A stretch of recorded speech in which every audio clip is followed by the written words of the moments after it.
What we're going to talk about now is simply some keys to self-motivation.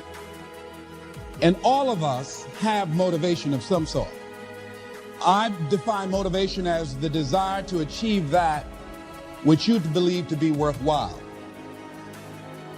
And many people go through life never getting in touch with their greatness because of the lack of motivation to push themselves, or because they have not found something that they believe to be worthwhile to challenge them. I heard a poem once that said, many a flower has bloomed unceasingly and wasted sweetness upon the cold desert air. It's translated, that means simply that many a talented persons have gone unnoticed, and the world never had a chance to be exposed to their talent because that person did not take the time to begin to express or to demonstrate or to motivate themselves in the direction to bring that which they came into the universe to bring. How can you measure your motivation? How can you evaluate where you are on a scale of 1 to 10? Let's do this for ourselves mentally. How do you rate yourself from 1 to 10? Your mental attitude about yourself, how you feel about you, how you feel about life. How do you rate yourself on a scale of 1 to 10 in terms of your physical appearance, in terms of your health? Do you take care of yourself? Are you allowing yourself to get overweight and out of shape? Are you conscious of your health? Are you watching the food that you take into your body? Do you make a deliberate effort to exercise? You know, it was George Burns. He said, we cannot help getting older, but we don't have to get old. And many of us get old before our time because we don't take time to take care of ourselves. Your environment is a very good indicator. On a scale of 1 to 10, is it what you want it to be? Do you find it desirable? Are you satisfied? The job or career that you're involved in. Someone said that 85% of the American public are unhappy with their jobs. Are you spending 8 hours a day just doing time? Doing something that you don't find challenging, that does not make you stretch mentally, that does not stimulate you, that does not inspire you. Something that you don't find a sense of fulfillment in it. If you're doing that day in and day out, it has to affect how you feel about yourself, your level of motivation. Your relationships. What kind of impact is it having on your life? Is it nourishing or is it a toxic relationship? Does it drain you or does it build you up? Ask yourself that. How motivated are you to do something about it? Your contribution, your actions. What are you giving? Many people will leave the universe without a trace. No one will know they were here. And in fact, under their name, we could put under there, not used up. Will anybody know that you came this way? What contribution are you giving? What will you leave? What will be different because you came this way? Someone once said that life is our gift to us that God has given us, and how we live our lives is our gift to God. What kind of gift are you formulating? Is this a gift that you like to take back and do something else before you turn it in?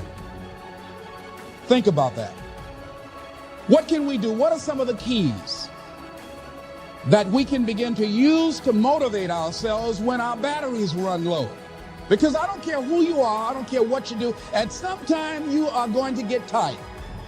At some time you're going to get in a rut, seem like nothing you do works out right. And sometimes it just seems like you just don't have the wherewithal or the will to do anything.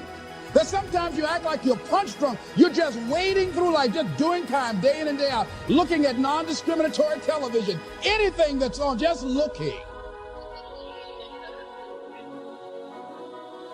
And depressed, feeling powerless, feeling useless, and bored. What do you do? How do you get yourself out of a rut? How do you, when you know you can do more than what you've been doing and you're not doing it and you're discontent with where you are, you get angry at yourself. How do you get out of that rut? How do you motivate yourself? One of the things that we must do is that we must be involved in working on achieving self-mastery. You must work on yourself continuously. Never be satisfied with yourself. Always know that as you invest the effort and time on you, that's the greatest ability that human beings have above animals. See, a dog can't be anything but a dog. Tree can't be anything but a tree. Human being, you've got unlimited potential.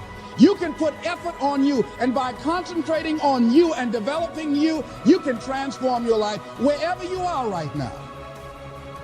So you want to work on yourself.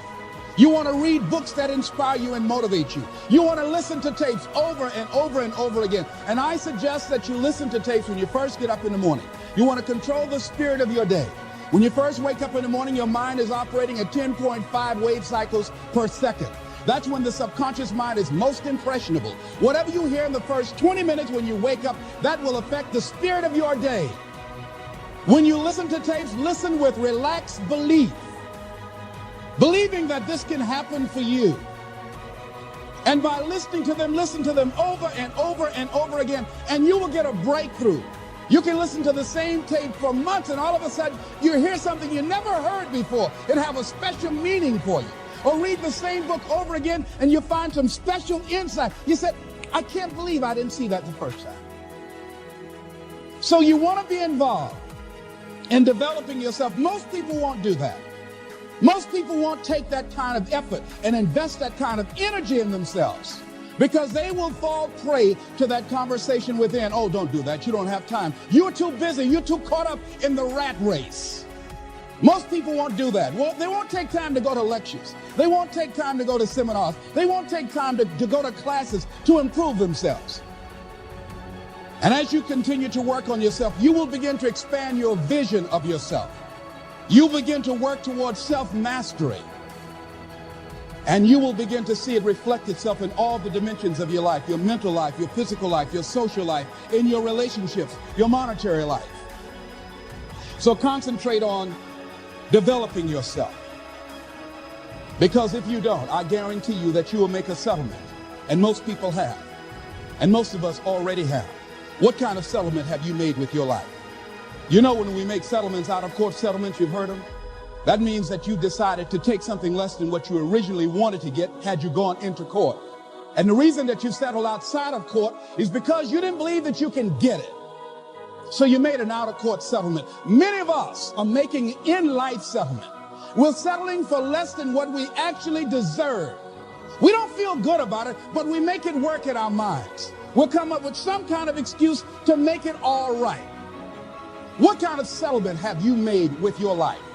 Many of us settle for less than what we want out of relationships because we don't have the courage to change them. I had a seminar I used to do called Are You Living Together or Dying Together? Many people are just dying together. Gladys Knight used to have a song that says, neither one of us want to be the first to say goodbye.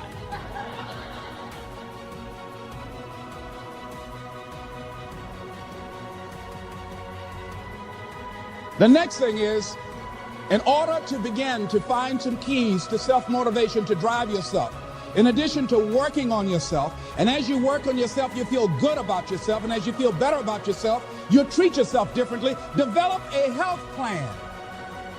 See, you can't feel well and do well if you don't have good health. You can't perform if you don't have your health. Your health is valuable. Develop a health plan. A plan that you will follow, because this is the only vehicle that you have to carry you through this experience called life. And you want to take good care of it because you love you enough. You care enough about you. And that's not easy. It is not easy having a health plan and sticking to it. But you're worth it doing it again and again and again.